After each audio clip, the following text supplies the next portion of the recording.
Hello, this is Matt from tracyandmatt.co.uk. Here I have the Samsung B3410. Just to do a quick unboxing for you. This device is also known as the Samsung Cool B Plus and also the Samsung Delphi. So we're just going to have a look at what's inside.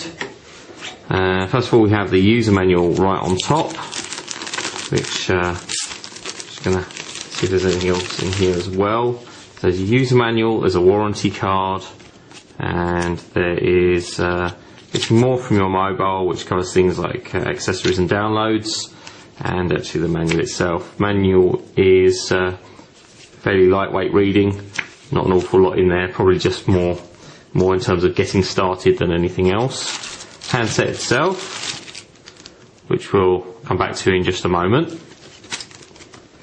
And then we have a headset,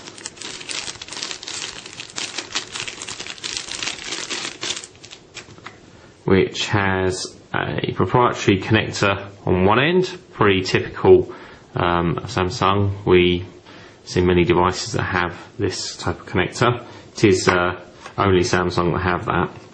Then we have an inline microphone with a push button, and the push button is to answer and hang up your calls. The microphone hole is just on the back. Then we actually have the headphones themselves, which aren't very good, to be perfectly honest with you. We've used these almost identical headphones on other Samsung handsets. They're very lightweight, very plastic, and they don't sound very good. Generally speaking, when you have connectors like these on headphones, you don't expect to see a 3.5mm headphone jack on handset, but fortunately we do. But obviously it comes to that in a moment. But if you want to use an actual headset, you have to use this with a special connector. Otherwise you can use your own 3.5mm headphones, which is cool.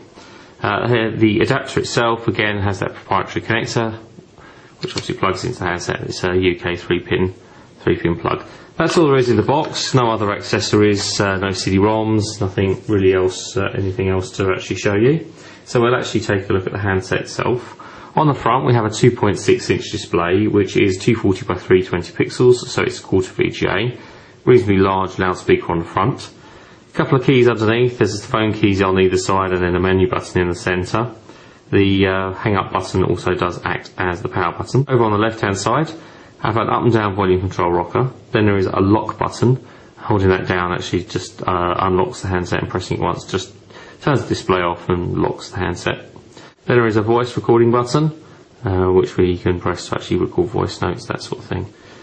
Nothing really to speak of on the bottom. The actual microphone is just on the lower portion on the front there, rather than on the bottom. On the right hand side we have a dedicated camera button and a cover over that connector, which is where we plug in our headset or the charger itself. There's no USB cable supplied, so if you want to connect it up to a computer, which I'm sure you can do, you'll have to buy an additional USB sync charge cable so you can actually copy your media to and from the handset, which is a bit of a shame that it's not in the box. I'm sure they're not expensive, which is kind of why it's a shame that it's not there. You'll have to go to eBay or something to get one. On the top we have a 3.5mm headphone socket, so we can use our own headphones, which I'm sure you're going to want to do rather than using the ones that are supplied. I'd definitely be going and using my own headphones with this handset. Also an eyelet on the top. We can connect a phone charm or a lanyard, anything like that actually just goes in the top there.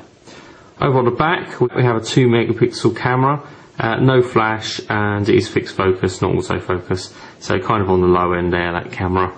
The back is probably shiny enough that you could probably see your own reflection enough to take your own self-portraits, and then there's a little grill there for the loudspeaker.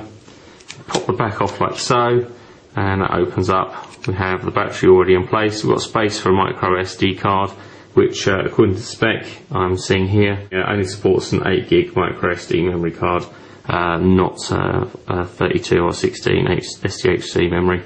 SIM card obviously goes in that space there. Battery is already in place. We'll pop that back in and put the cover, close the cover. Let's just power up, and while we wait for that to turn on, show you the QWERTY keyboard. It's a reasonably sized QWERTY keyboard across 4 rows of keys. The keys are fairly large and reasonably tactile. They make a fair tick as you actually press them, and they are a decent sort of size. The number keys are along the top row, and you get to those by pushing the Alt key to get to those, and also the red buttons or the red symbols along the keys through the Alt keys. So not a bad size of keyboard, and the handset itself is it's fairly light and sits quite nicely in your hand, so using your two thumbs for texting and messaging will work quite well. There's the cursor keys over on the right hand side here. Nice to see that the space key is also in the middle of the handset rather than set to one side, as we're finding with some of the Nokias with the QWERTY keyboards. So it's nice that it's in the middle. So it has powered up by the looks of it. Yes, it has. It's asking me to actually insert a SIM, which I'm not going to do. But we've got a fairly typical Samsung arrangement with the TouchWiz interface. We have the keypad, and we actually have a nice capacitive touchscreen requiring just the slightest touch to make that work. So that is very, very good. We can clear that, and obviously we can come back to the home screen. Have a series of widgets down the side that we can pick from, so we could take the clock and actually put that on display, or we could have a digital clock as well, and we can put that on display, and if we don't want them, we just slide them out of the way.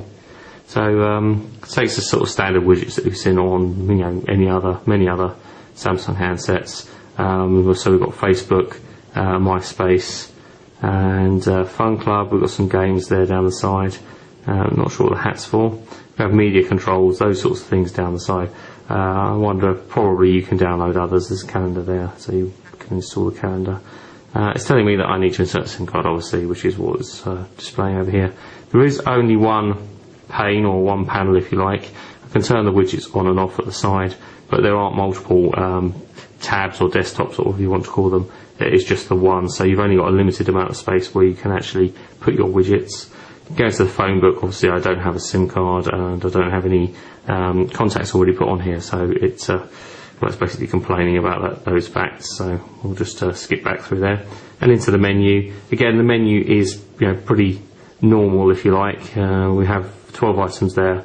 Messenger settings, there obviously applications, and we've got things like FM radio, Bluetooth, games and more, stopwatch, and a few other bits and pieces in there. If I push that button, it goes back to the home screen, and I could go back into the menu. They are the only items, so I can't scroll around to anything else. That's all we actually do have, so pushing that middle button seems to actually take us back. From here I can get to the keypad, phone book and widget, and go back to the widget screen, well, home screen as I would call it. So it's a very, very quick look around the handset. In terms of the rest specification, well, let's talk about the size. 102mm from top to bottom, just 52mm wide, and just under 16mm thick. Doesn't weigh an awful lot, 113 grams, feels quite lightweight. The screen does seem quite small. It is 2.6 inches and it is quarter VGA. But on the handset, it seems quite small. We can obviously see that there. It seems slightly lost on the handset, where we expect to see the screen take up much more of the sort of area of the device, certainly the front of the device. Typically now we expect them to be almost the whole of the front of the display. So the screen itself seems quite small in comparison to others. But the keyboard is pretty decent, and the mechanism is actually quite good. It's very positive. It doesn't feel too loose, and obviously it's spring loaded, not too bad at all. Only 30 meg of built-in memory, so if you're going to use this to any great extent, I'm sure you're going to want to get yourself a memory card, but don't forget it does only support up to 8 gig microSD memory cards, not the 16 or 32 gig microSD HD memory cards that you can get now, according to the specification I've got here anyway.